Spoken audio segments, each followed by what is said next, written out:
예, 여러분 안녕하세요. 마재강입니다. 세월호 참사의 영웅이죠. 민간 잠수사 한재명 잠수사가 타계하셨습니다. 세월호 참사 소식을 듣고 한달음에 백목항으로 달려간 한재명 씨는 당시 39으로 예비 신랑이었습니다. 결혼을 한 달 앞둔 상황이었고요.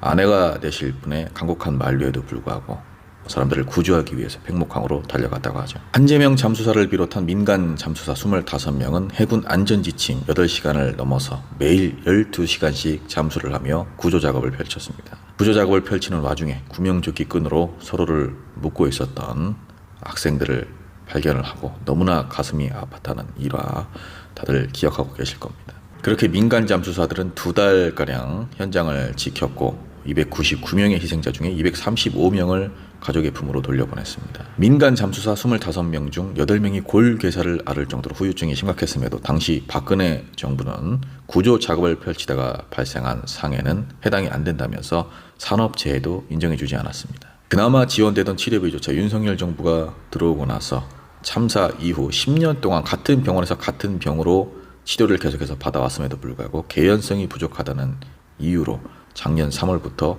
끊겼습니다. 잠수병을 비롯해서 각종 트라우마에 시달리는 잠수사를 받아주는 곳은 없었기에 생계 유지가 당장 힘든 상황이었고 그렇게 직업까지 잃고 참치집도 운영하고 이런저런 일을 해보았지만 역시나 너무나 힘들어서 머나먼 이라크까지 가서 공사 현장에서 잠수를 하게 됩니다. 그러다 결국 잠수병으로 인해서 목숨을 잃고 마는데요.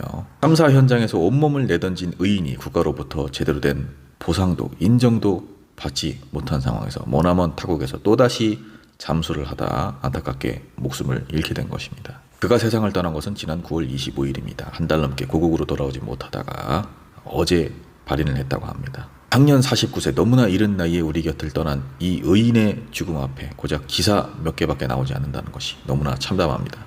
동료들의 증언에 따르면 10년이 지난 최근까지도 괴로워했으며 잠수를 할 때마다 세월호 아이들이 나를 지켜줄 것이다 라고 이야기를 했다고 합니다. 이렇게 SNS나 유튜브에서 제가 고인을 언급하고 추모하는 것이 고인의 명예와 희생을 조금이라도 더 우리 사회에 알리고 남겨진 유가족들의 피눈물을 조금이라도 닦아줄 수 있는데 미약한 힘이라도 되어주길 간절히 소망합니다. 이분의 희생을 우리는 오래도록 기억해야 할 것입니다. 세월호 참사의 숨은 의인 한재명 잠수사를 추모합니다. 거죠. 근데 아이들이 저기서 10몇 명 있어요. 죽어 있는 채로. 근데 저는 그게 공포가 아니었고 반가웠어요, 사실. 저 아이들이 저기 있구나. 니네 찾아가지고 내가 얼마나 고생했는데 니네 거기 있었냐? 그래 조금만 기다려.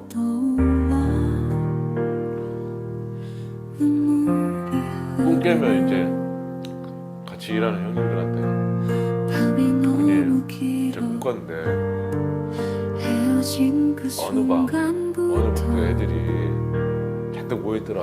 형님 그쪽으로 한번 작업해 보시죠. 진짜로 하도 오래 보니까 근데 어쩌다가 진짜 떨어져서 진짜 악몽을 한 3번 연타로 이렇게 꿀 때도 있어요. 자꾸 편안히 잠들고 싶어서 그냥 자꾸 의존하는 거죠.